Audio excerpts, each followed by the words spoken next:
Future doctors, सालों की कड़ी मेहनत और दिन रात की पढ़ाई के बाद आखिरकार आपने नीट की परीक्षा शानदार तरीके से पास कर ली है।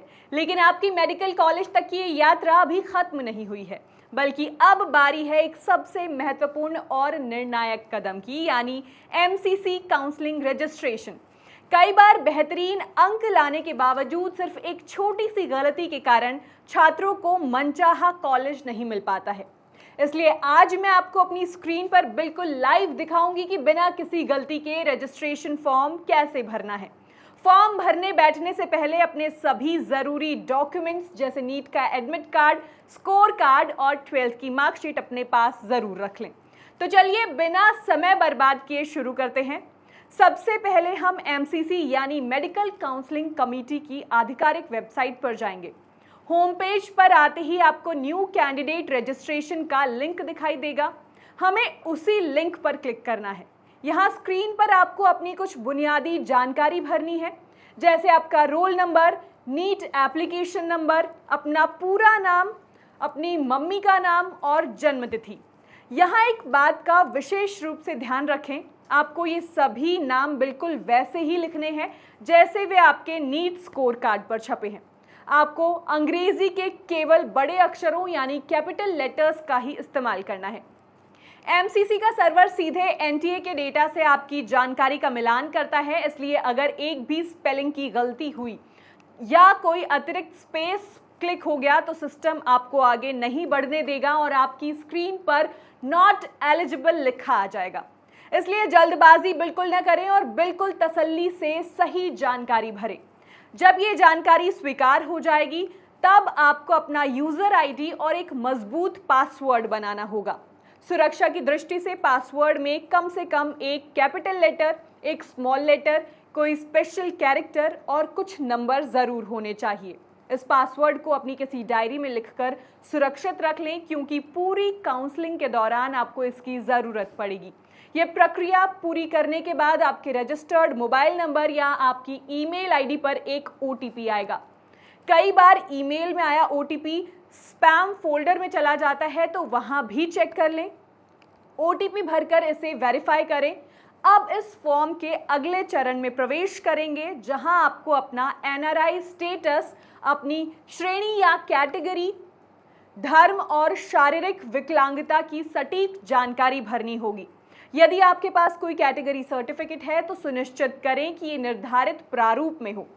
इसी हिस्से में एक बहुत ही महत्वपूर्ण विकल्प आता है। जो बच्चे पुणे के प्रतिष्ठित एएफएमसी यानी आर्म्ड फोर्सेस मेडिकल कॉलेज में प्रवेश करना चाहते हैं, उनके लिए हाँ चुनना अनिवार्य है। यहाँ ध्यान रहे, एएफएमसी की प्रवेश प्रक्रिया बाकी मेडिकल कॉलेजों से थोड़ी अलग और कठिन होती है।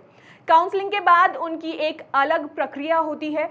इसमें English grammar, mental ability test, एक कड़ा इंटरव्यू और बहुत ही सख्त मेडिकल परीक्षण शामिल होता है। इसलिए अगर आप इसके लिए मानसिक और शारीरिक रूप से तैयार हैं तभी इसे चुनें। इसके बाद फॉर्म का वो हिस्सा आता है जहां सबसे ज्यादा सावधानी बरतने की जरूरत है, और वो है आपकी बैंक डिटेल्स। अपनी बैंक की जानकारी, विशेषकर अकाउंट नंबर और आईएफएससी कोड बहुत ही ध्यान से और 2 बार जांच कर ही भरें। ऐसा इसलिए है क्योंकि काउंसलिंग के अंत में आपका सिक्योरिटी डिपॉजिट का रिफंड सीधे इसी खाते में भेजा जाएगा। पिछले सालों तक नियम ये था कि रिफंड उसी खाते में अपने आप चला जाता था जिससे आपने काउंसलिंग फीस का पेमेंट किया था, चाहे वो साइबर कैफे वाले का ही अकाउंट क्यों ना हो। लेकिन अब एमसीसी ने नियम बदल दिए हैं। अब आप फॉर्म में जो खुद या अपने माता पिता का अकाउंट नंबर यहाँ देंगे, पैसे सिर्फ और सिर्फ उसी अकाउंट में जाएंगे। बैंक डिटेल्स के बाद आपको यहाँ अपनी 12th क्लास की जानकारी भरनी होगी।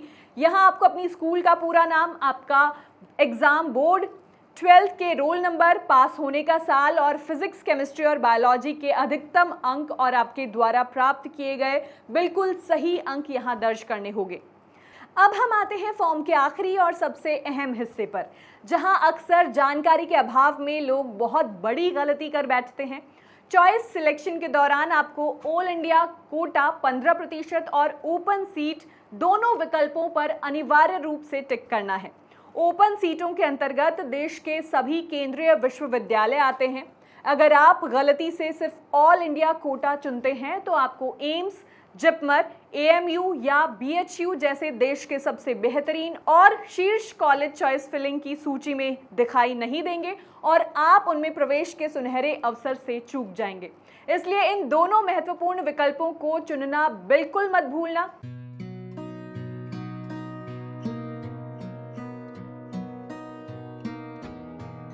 इसके बाद आपको अपनी कॉन्टैक्ट डिटेल्स अपडेट करनी है।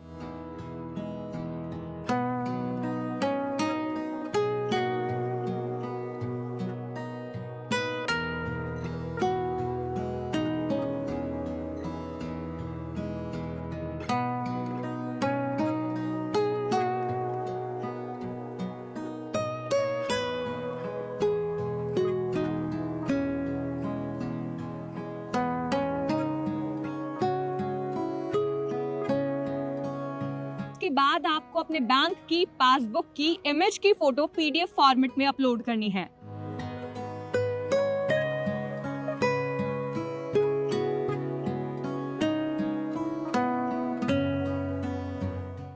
अंत में अपनी सारी जानकारी को फाइनल सबमिट करने से पहले एक बार फिर से पूरा फॉर्म रिव्यू कर लें और ध्यान से पढ़ लें।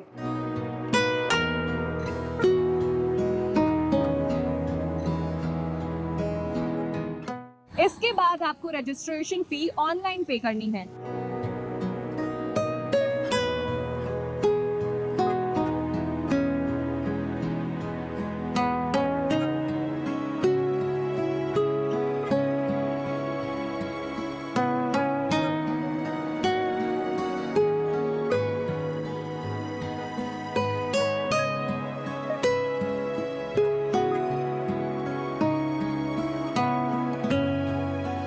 तो दोस्तों, स्क्रीन पर विस्तार से दिखाए गए इस तरीके से अपना फॉर्म भरें और अपनी सालों की मेहनत को साकार करते हुए अपने सपनों के मेडिकल कॉलेज की तरफ अपना एक मजबूत कदम बढ़ाएं। अगर आपको ये लाइव डेमो और वीडियो मददगार लगा हो तो इसे तुरंत लाइक करें, अपने सभी नीट देने वाले दोस्तों के साथ इसे शेयर करें और अगर काउंसलिंग से जुड़ा कोई भी छोटा या बड़ा सवाल आपके मन में है तो बिना झिझक कमेंट्स में जरूर पूछें। अगले वीडियो में मैं आपको बताऊंगी कि चॉइस फिलिंग कैसे करनी है।